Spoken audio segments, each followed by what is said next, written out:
Tengan ustedes muy buenos días, jóvenes estudiantes. Vamos a continuar con el desarrollo de nuestra programación.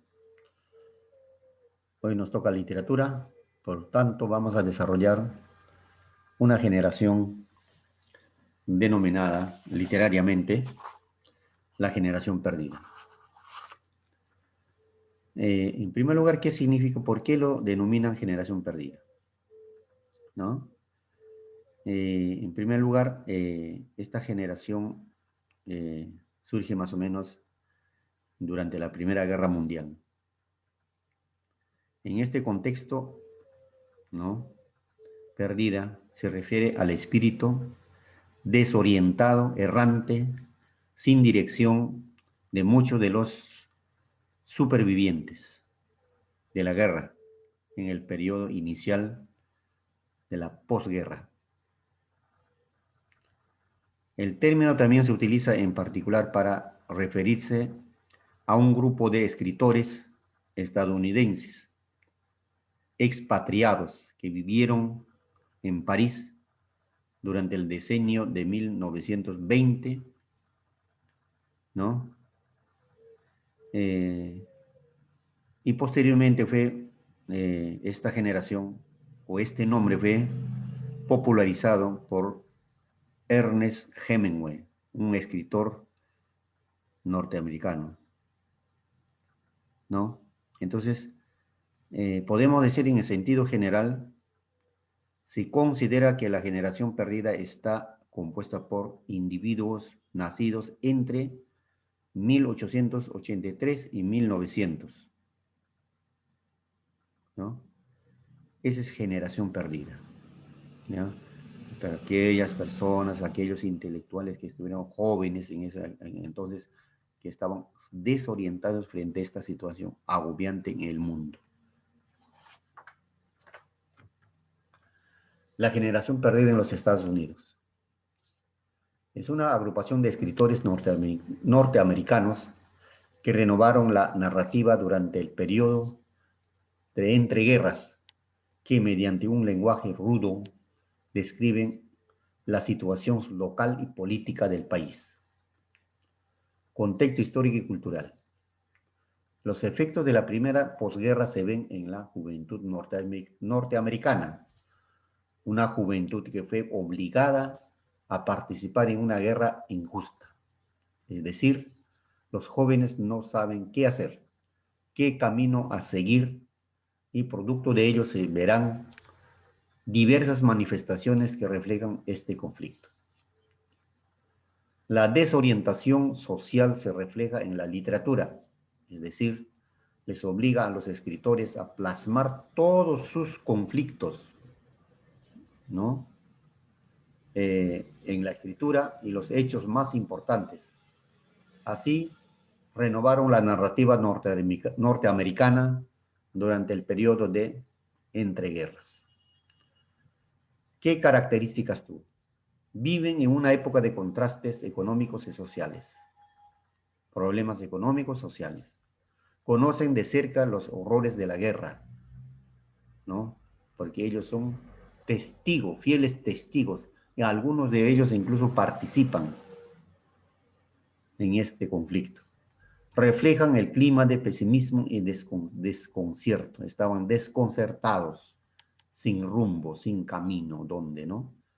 Buscan nuevos caminos estéticos, renovando el estilo literario. Es decir, literariamente ellos buscaron, ¿no?, nuevos estilos, ¿no?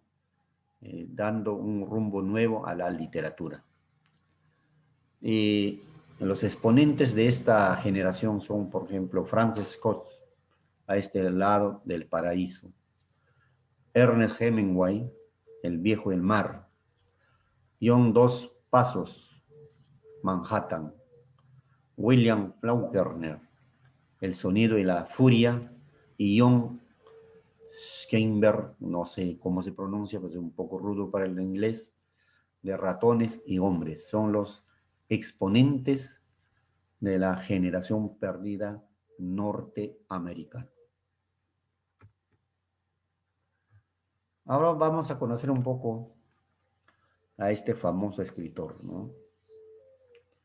uno de los ganadores del premio Nobel, el premio máximo que se le otorga a los intelectuales, ¿no? En este caso en el campo de la literatura, Ernest Hemingway. Nació el 21 de julio de 1899 en Oak Park, un pueblo situado en las cercanías de Chicago. Fue educado en el seno de una familia formada por un padre médico, una madre que había sido cantante de ópera y 4 hermanas. También tuvo un hermano varón, pero fue cuando él tenía ya 16 años. Desde muy joven mostró pasión por los deportes, muy especialmente por el boxeo. Tanto era así que muy pronto empezó a boxear, quedándole daños permanentes como un tabique nasal roto y la pérdida de visión en un ojo.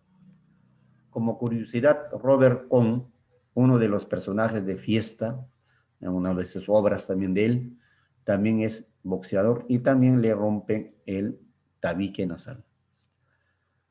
En 1918, siendo un joven de 19 años, Hemingway se marchó a París como enfermero de la Cruz Roja. Recordemos que hace un año los Estados Unidos se habían sumado a la Primera Guerra Mundial de 1914-1918. Los que en realidad deseaba Ernest era combatir como soldado, pero no se lo permitieron por la falta de visión en su ojo izquierdo. Fue en esos meses de guerra cuando Hemingway vio cosas tan terribles como sangre o cuerpos destrozados. Y lejos de sentir desagrado, él sintió embriaguez por el peligro y concibió la guerra como un deporte de riesgo. En una ocasión Hemingway estuvo muy cerca de la muerte, pues una bomba les estalló al lado. Fue entonces cuando él valerosamente salvó la vida de un compañero, después de lo cual esa embriaguez que hasta entonces había sentido se convirtió en una auténtica adicción por el peligro. En 1954 recibió el Premio Nobel de la Literatura. Hemingway falleció el 2 de julio de 1961. Aquí tenemos algunas de sus obras, ¿no? Adiós de las armas, Por quien doblan las campanas, se refiere a la guerra española, La fiesta, El viejo del mar, Muerte en la tarde, Al otro lado del río, Tener o no tener, Entre las colinas y París era una fiesta. Sus obras más sobresalientes, diríamos, ¿no? Bueno, ahora vamos a escuchar un resumen de su obra, ¿no? Una de las obras más famosas, ¿no? Diría, por su contenido, ¿no? El viejo y el mar. El viejo y el mar es una novela escrita por Ernest Hemingway en 1951 en Cuba y publicada en 1952. Fue su último trabajo de ficción importante publicado en vida y posiblemente su obra más famosa. En 1953, Hemingway recibió el premio Pulitzer y el Nobel de Literatura al año siguiente por su obra completa. Resumen. La obra se desarrolla en el Gulf Stream, Habana, cuyo protagonista es Santiago, aunque todo el mundo lo llama el viejo. Santiago es un pescador de avanzada edad que lleva 84 días sin conseguir pesca alguna. Un buen día por la mañana, decide salir solo al mar, donde por fin un enorme pez espada pica el anzuelo no sin dar batalla antes de ser capturado definitivamente. La lucha con el pez dura 3 días. En los que Santiago recuerda a su vida pasada. En su mente resuenan los tiempos en que la suerte estaba de su lado y era capaz de conseguir una gran pesca. También recuerda a Manolín, un joven que le había estado ayudando hasta hace poco a pescar. Los padres de aquel muchacho le prohibieron salir de pesca con el viejo, debido a la mala racha que éste había conseguido en el oficio. Sin embargo, el joven siempre estaba dispuesto a ayudarle cuando fuese necesario, puesto que fue Santiago quien lo instruyó en la pesca desde que Manolín tenía 5 años. Al tercer día, el pez, ya cansado, comienza a rodear el bote. Santiago, desgastado y casi delirante, utiliza toda la fuerza que le quedaba para tirar el pez sobre su lado y apuñalarlo con un arpón. Una vez capturado, Santiago ata el pescado al lado de su bote y emprende el regreso a casa. Se encamina pensando en el alto precio que el pescado tendría en el mercado y en la cantidad de gente que podría alimentar. Sin embargo, en su camino hacia la orilla, los tiburones son atraídos por la sangre del marlín y poco a poco van apareciendo para devorar la captura. Santiago logra matar a un gran tiburón marco con su arpón, pero pierde el arma, además de un cuarto del pescado que el tiburón logró devorar antes de morir. Al rato, el pez espada del viejo es nuevamente atacado por un tiburón que logra quitarle un trozo más de carne. El viejo construyó un arpón atando el cuchillo al extremo de uno de los remos y así proteger lo que quedaba de su presa. 5 tiburones son asesinados en total y muchos otros son expulsados, pero los tiburones siguen llegando y al caer la noche ya han devorado casi toda la carne del pez espada, dejando un esqueleto consistente en su espina dorsal, la cola y la cabeza.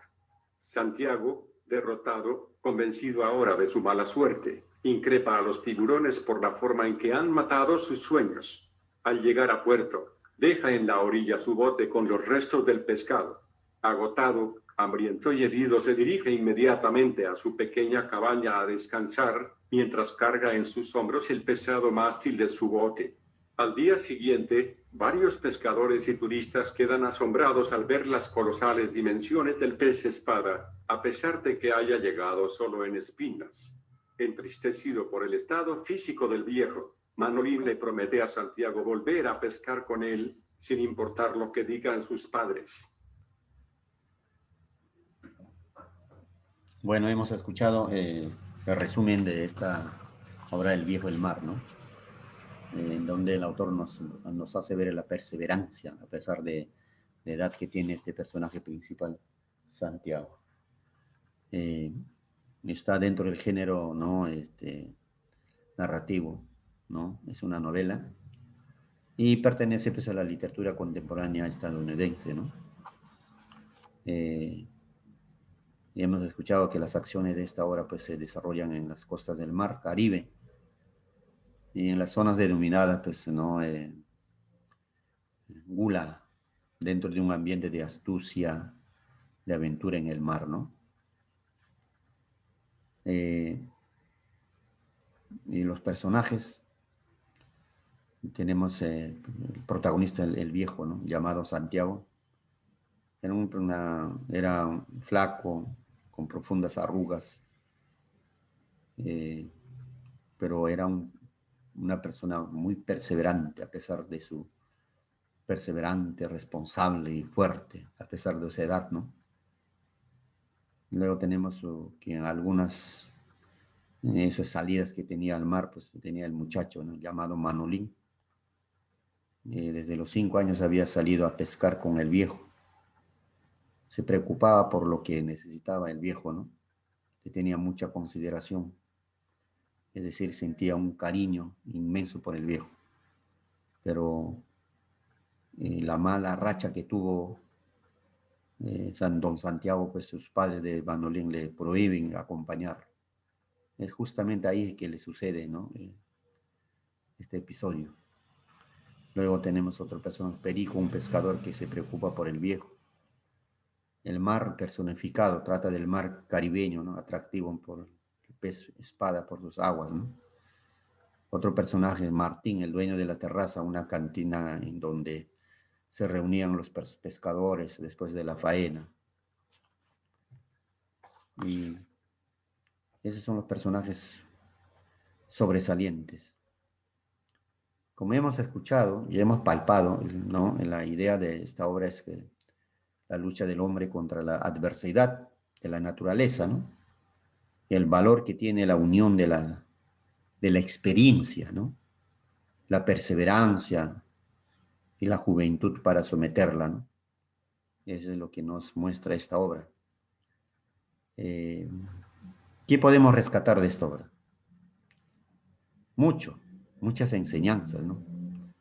Porque el contenido de esta impresionante obra nos enseña que el hombre es un elemento más de la naturaleza. Y por lo tanto tiene que estar a la expectativa de lo que sucede en la misma naturaleza, ¿no? Para que aprenda más cada día.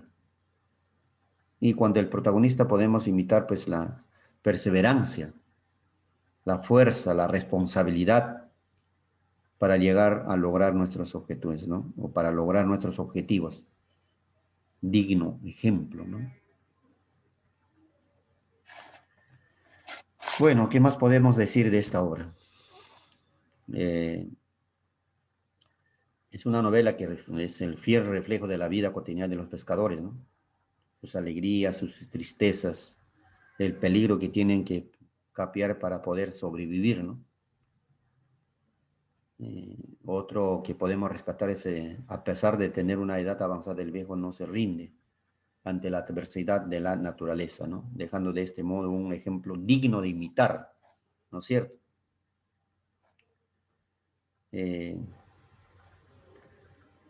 También podemos rescatar que la trama principal, aunque el viejo logra dominar el noble animal, este es devorado sistemáticamente eh, eh, por los tiburones, ¿no? Frente a esas hay una lucha tremenda, ¿no? Y además, podemos ver, por ejemplo, eh, la falta de solidaridad en las personas del pueblo con el viejo, ¿no? Como la de los padres de Manolín, que lo obligan a dejarlo ir solo al viejo, ¿no? Eh, y por último, pues esta es una obra cuyo contenido nos comunica lo más auténtico de un gran pescador, perseverante, luchador, ¿no es cierto? Digno de imitar, ¿no? Es un personaje ícono de esta obra que nos ha mostrado, pues, que la valentía, la perseverancia, la fuerza, más que nada la disciplina, pues, logra, claro, no logra sus objetivos al 100%, pero, ¿no? Al menos, pues, hizo lo que pudo hacer. Bueno, gracias. Eso es todo por hoy. Por favor, si hay lecturas en el texto, léanlo para poder terminar de desarrollar con todas las actividades. Muchas gracias.